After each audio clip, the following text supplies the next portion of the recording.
درود بر شما. اگر الان این ویدیو رو میبینی بدون اتفاقی نیست. یه بخشی از وجود دنبال رهایی بوده. از خاطرات، از دردها، از اون چیزی که مدام تو ذهنت میچرخه و نمیذاره آروم باشی.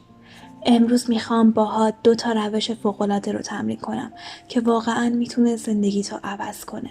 نه فقط از نظر روحی، بلکه حتی از نظر جسمی و انرژی درونی. معرفی هوپونوپونو. هوپونوپونو یه روش شفای درونی که از فرهنگ باستانی هاوایی میاد.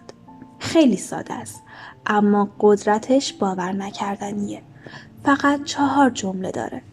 متاسفم، لطفاً منو ببخش، متشکرم، دوستت دارم. ولی نکتهش اینه که اینا رو به خودت بگی، به اون کودک درونت، به زخم‌ها و دردهایی که تاکنون کشیدی، به خاطراتی که هنوز سنگینی میکنن.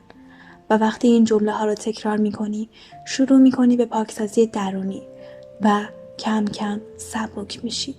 حالا وقتشه که با تکنیک دوم ادامه بدیم. با تکنیک رهایی احساسی EFT. فقط کافیه با نوک انگشتات به نقاط خاصی روی صورت و بدن ضربه های ملایم بزنی و در حین این جمله هایی بگی که احساست رو آزاد کنن. برای مثال، اگرچه هنوز ناراحتم، هنوز نگرانم، اما خودمو کاملا و عمیقا دوست دارم و میپذیرم. این تکنیک کمک میکنه استرس، خشم، ترس، احساس گناه یا هر چیزی که تو رو نگه داشته به آرومی از سیستم عصبیت پاک بشه. حالا بیا با هم تمرین کنیم. چشمهات رو ببند. نفس عمیق بکش. با من تکرار کن. متاسفم. لطفاً منو ببخش. متشکرم. دوستت دارم. حالا با انگشتات ضربه بزن روی نقاط مشخص. کنار چشم، زیر بینی، روی چونه، بالای سر. و تکرار کن. من میپذیرم که دردم رو حس کردم و حالا دارم رهایش میکنم. من شجاعم. من آرامشم.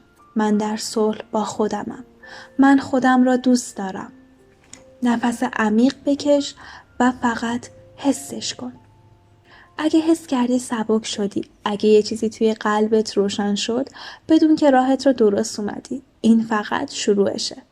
لطفاً این ویدیو رو لایک کن، سابسکرایب یادت نره و برام کامنت بذار که بعد از تمرین چه حسی داشتی. یادت نره، آرومترین نسخه خودت قوی ترین نسخت هم هست.